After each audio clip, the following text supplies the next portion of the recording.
Vous savez lire le japonais, n'est-ce pas? Bon, allez, je vous aide. Il est écrit ici Pechakusha, c'est-à-dire bavardage ou son de la conversation. Et je suis en train de réaliser devant vous un Pechakusha. Je vais vous expliquer ce dont il s'agit. Le Pechakusha est une forme d'exposé oral. Il s'appuie sur une présentation de 20 diapos qui durent chacune 20 secondes. On l'appelle aussi technique du 20 x 20. Il dure donc 6 minutes 40. L'orateur doit s'adapter au défilement des diapos, voire meubler un peu. Le diaporama d'un Pechakusha ne comporte ni transition entre les diapos, ni animation. Il privilégie les images. La présentation en Pechakusha impose un rythme à l'orateur, il faut donc que celui-ci prépare soigneusement son exposé.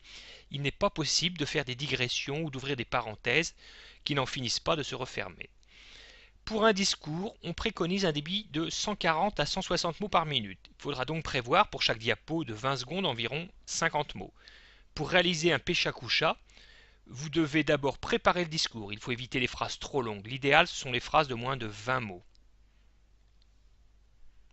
Pour connaître le nombre de mots d'une phrase dans Word, il suffit de sélectionner la phrase. Pour cela, gardez la touche CTRL enfoncée et cliquez dans la phrase. Le nombre de mots s'affiche en bas à gauche. Dans LibreOffice Writer, c'est encore plus simple. Cliquez 3 fois dans la phrase et ça s'affiche au même endroit. Je vous recommande de ne pas commencer par chercher 20 idées ou 20 images. Notez toutes les idées que vous voulez faire passer dans un fichier. Ensuite, procédez à des regroupements et à des suppressions. Enlevez tout ce qui n'est pas essentiel et le jargon qui est inadapté à votre auditoire. La première diapo et les premiers mots que vous allez dire sont très importants. C'est l'accroche. Il faut capter l'attention. Surtout si vous passez avant et après d'autres orateurs. Vous pouvez utiliser l'humour ou une question ou une image choc ou mystérieuse.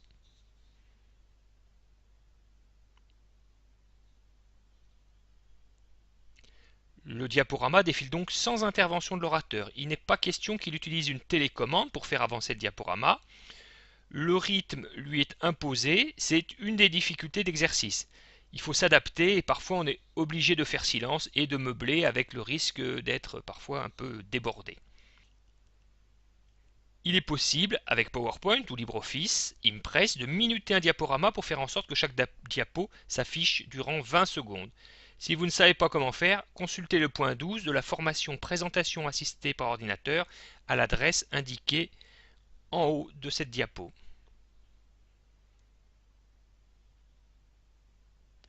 Dans les diapos, il faut privilégier les graphiques et les images plutôt que les mots. En tout cas, pas de phrases. Le diaporama n'est pas un support pour le présentateur, mais pour l'auditoire. Et les diapos ne doivent pas être trop chargés. Ne multipliez pas les images. La dernière diapo est aussi très importante, comme la première. Cherchez à surprendre votre auditoire afin de laisser une trace dans les mémoires. Et évitez de terminer par un « voilà », comme si vous étiez soulagé d'en avoir fini.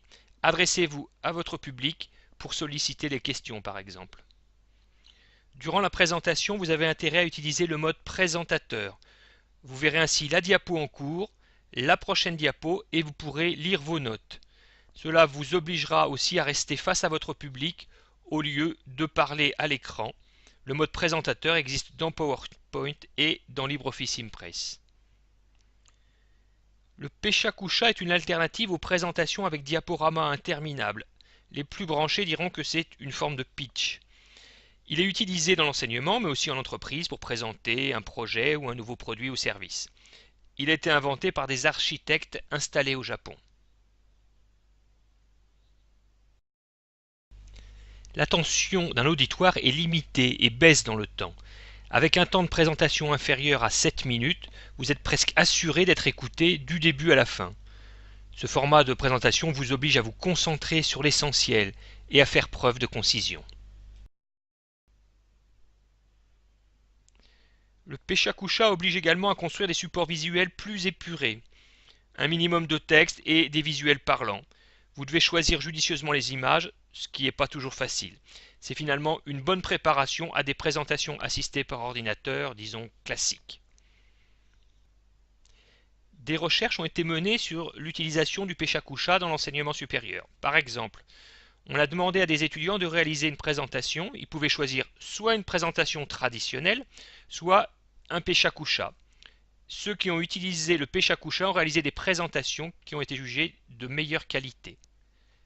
Dans une autre étude, on a imposé aux étudiants d'utiliser soit la présentation traditionnelle, soit le Pechakusha. Il n'y a pas eu de différence de qualité des présentations. Et dans une troisième étude, on a demandé à des étudiants de présenter le même contenu et en traditionnel et en Pechakusha. Les présentations en Pechakusha ont été jugées meilleures. Des chercheurs se sont intéressés à la rétention d'informations avec le Pechakusha. 2 groupes d'étudiants ont assisté à des présentations sur le même sujet, soit une présentation traditionnelle de 10 minutes, soit un Pechakusha. Une semaine plus tard, les chercheurs ont évalué les informations retenues et ils n'ont trouvé aucune différence significative. Le Pechakusha est donc un exercice intéressant pour la formation de l'enseignement supérieur. Si l'enseignant demande à des étudiants de présenter un exposé au moyen d'un Pechakusha, il impose un temps d'intervention et maîtrise mieux le timing d'une séance. Il faut quand même qu'ils tiennent compte du temps de mise en place de l'orateur. Un jour, peut-être, dans les manifestations académiques, les communicants seront obligés de présenter leurs recherches au moyen d'un Pechakusha, au lieu de tenter de présenter 40 diapos surchargés en 20 minutes. Alors maintenant que vous savez lire le japonais, eh bien lancez-vous et lancez vos étudiants dans le Pechakusha.